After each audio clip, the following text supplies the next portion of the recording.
Today, I'm gonna show you what it's like to stay inside of the world's most luxurious cave hotel. But to understand why somebody built a 5-star hotel underground, we need to rewind almost 2,000 years. I want to interrupt this video by making a quick announcement. It is the one time of the year where I am running a crazy sale on Lost Creator Academy, my all-in-one academy where I teach you how to become a photographer, a videographer, but most of all, a storyteller, to be able to do this for a living. Let me tell you why today is so important. For Black Friday, and only for this weekend, I will be taking $250 US off of the price. I'm ready to offer you lifetime access to LCA for just $549. And when Black Friday weekend is over, so is the sale. The price will be going all the way back up to $799. On top of that, one of you in the Lost Creator Academy will be coming with me on a full intensive training somewhere in the world. I will cover all the expenses and I'll even give you a camera. An EOS R with a 24-105 lens, you will be fully equipped to take a hold of your career and turn your dream life into your reality. And the cherry on top, I'm throwing in my master preset collection valued at nearly $200 US. Sorry for cutting off the video. I never do these kinds of sales, so I had to get on here, but let's get back to the reason you're here. You see, in 100 AD, the early Christians were being persecuted by the Romans, and for their own survival, they created these caves so that they could live and worship in hiding. Now today, these caves are still used for shelter, but just a little bit more glamorous. Welcome to Cappadocia, Turkey, and today I'm going to be showing you some of the incredible history here, and a few friends and I are going out in search of some of these historic caves and churches before showing you the extreme opposite.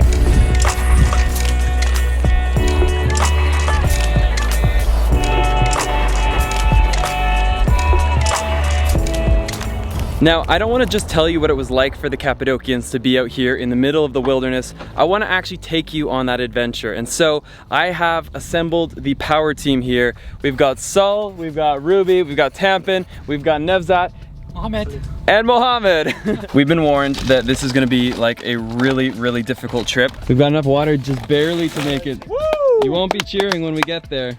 Yeah. Some of us won't make it. Excited. My bet is that Tampan won't make it. I think you won't make it. If we make good time, it's gonna take at least 24 hours of solid hiking just to get there. Wish us luck.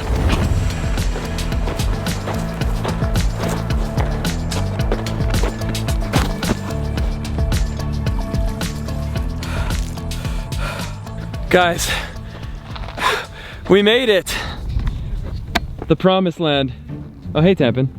Oh, you guys are super slow. Truth is, our car's over there, but it's all about the adventure. It's about a state of mind, not necessarily how many steps you took. Welcome to base camp. This right here is how you camp in style in Cappadocia. Look at that sunset just going off over there. So we are surrounded by these incredible rock formations. All angles are just wow. Kind of a funny story. This here is Nevzat, and Nevzat runs a tour company. Previously, there has not been any other company that has done a camping trip. So basically, Nevzat has been incredibly flexible. He got together the whole crew here. We've got a shisha, we have 3 tents. And you're probably wondering what this has to do with the Cappadocian history. Nevzat can tell you, we are actually right here in front of a historical site. Right behind us is actually a 5-story church built into the rocks right there. And this is where the early Christians would have hid. So there you have it. We are camping right where early Christian history took place. And that right there is just one of the many cave churches here in this beautiful, beautiful land. Guys, you know what's crazy? Is you can look around this canyon, you'll see little openings inside of rocks. There's one right there, one right there. We've got that one right there. There's actually these little pigeon holes. They intentionally made little holes where pigeons would make their homes. It's because they would snatch the pigeon eggs and use them to make art. There's just something energetic and meaningful about being here. And that doesn't even take into account how beautiful this place is. This is something super special. So, very traditional in Arabic culture, this is shisha. I do not smoke. You guys really set it up nice for us tonight. We are super fortunate. Yeah. I don't know if the early Christians had it quite this good. Oh, that's nice.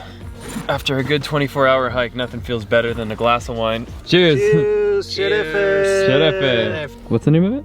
Menemen. Menemen. Looks a lot like a shakshuka, which I had in Dubai the other day. But he's told me it's not shakshuka. Menemen. You dip it in like that. coming join us. Can confirm. It's awesome. No.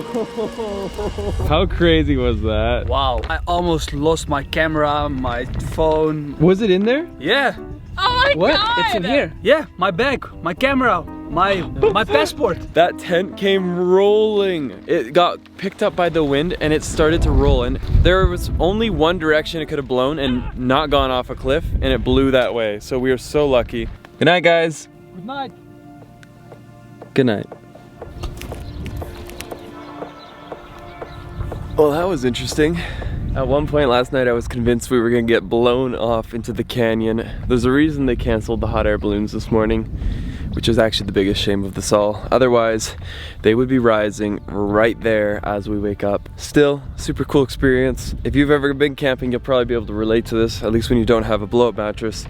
It hurts to sleep on the ground, and I'm feeling a little sore this morning. But check out what's going on back there.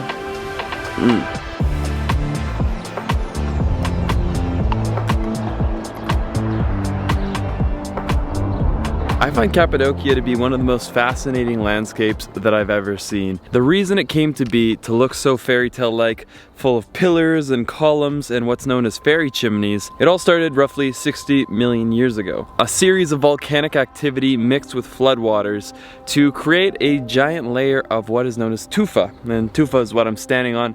It's all this limestone-like structures. And so with, I guess, 60 million years of erosion, you were left with this.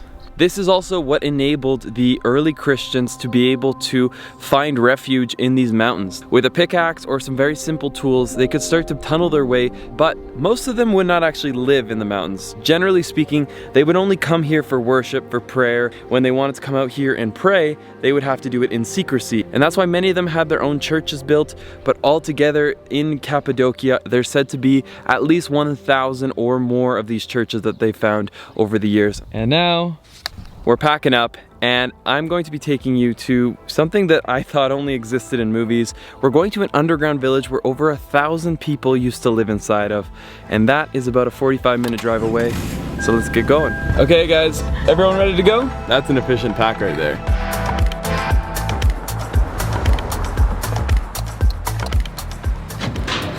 My brother. Hi. Let's enjoy. Time to eat. Time to eat. And we're back here. This is Riza. You might remember him from the other video. Thank you for coming. It is so delicious. He's hosting us here at his coffee shop, so we're gonna have some breakfast here. Oh my lord. This is flat out one of the best breakfasts. I'm so stuffed. My favorite was this donut with tahine, which is sesame seed oil, and then you dip it in the grape molasses. And right there you have nature's very own Nutella. So unbelievably delicious. Guys, thanks for joining us on the camping. Thank you for inviting us. Thank you for everything. Memories we'll never forget. Yeah. If you thought those early churches were impressive, well, you haven't seen anything yet, and neither have I, because I've just arrived here at Derinkuyu, the most famous underground passage system, a place that used to house up to 20,000 people, all living underground, and I have no idea what to expect. There's literally nobody else here right now. What the heck have I gotten myself into? I'm not gonna lie, this is probably one of the more interesting places to come alone. This is so sketch. I legit could get lost in here. There's no other way to describe it. This is an underground village. How am I allowed to be in here alone right now? This is so unsettling. I really need a guide. Help! It just keeps going and going and going. Oh my gosh, how long does this go for? This cave system goes 18 stories down. That's roughly 250 feet downward. It's wild. Now, why would somebody come and live inside a cave? Well, the simplest answer is this is a defense mechanism. The same reason people used to build castles, this would keep the population safe. And with the ability to have up to 20,000 people living inside here of Derinkuyu alone, and by the way, there's hundreds of these cave cities throughout Turkey, this was the mega fortress. Architects have also found tons of different well systems. There's air funnels that go all the way from the bottom up to the top, and this has led historians to believe that this was meant to be a place that they could hide for years at a time if they needed to. They had solid rock doors that would roll into place and be nearly impossible to open from the outside. Although we're not sure who built this, one thing we do know is that the early Christians were in here, and so on certain floors you'll find accommodations, you'll find kitchens, you'll find chapels, but at a certain point this was one of the best places for hiding from the Romans. How much deeper do I really want to go here? It's still going. Let's go. I really feel like I'm about to like meet Lucifer.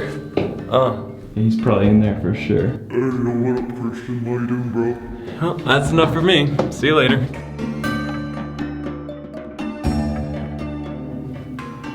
Is that a person?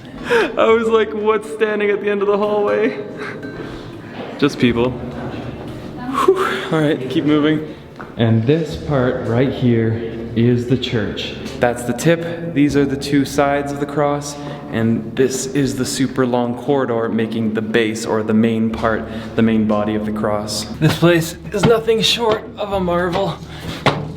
Get ready for some squats, but you definitely gotta check it out. And don't bring a bag. Don't bring a bag. Sunlight. I never thought I'd see you again. It's never been so bright outside.